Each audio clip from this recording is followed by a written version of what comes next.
ராமனுடைய அதுபோல் எவரெல்லாம் பாவங்கள் செய்கிறார்களோ அந்த பாவமெல்லாம் தீயால் எப்படி கருகி போகிறதோ அதுபோல் ராமன் என்று சொன்னால் இன்னும் பரதப்படும் என்று ஆண்டுடைய வாக்கு ஆகினால் இப்பொழுது இதோ ஜெயவீராஞ்சனேயர்கள் இங்கே தெலுங்காபுரியை தீக்கிரையாக்கி அந்த கங்கையை சென்று அந்த தீயை அணைத்து ஆமா இது என்ன தகனம்?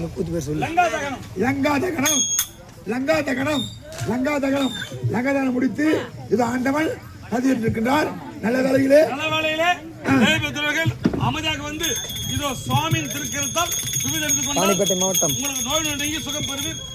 நன்றி வணக்கம். ராணிப்பேட்டை மாவட்டம் ராணிப்பேட்டை மாவட்டம் கலவை வட்டம் கலவை கூட்டோடு எங்கள் முத்துக்குமார் நாடகம் வழங்கிய லங்காதகனம்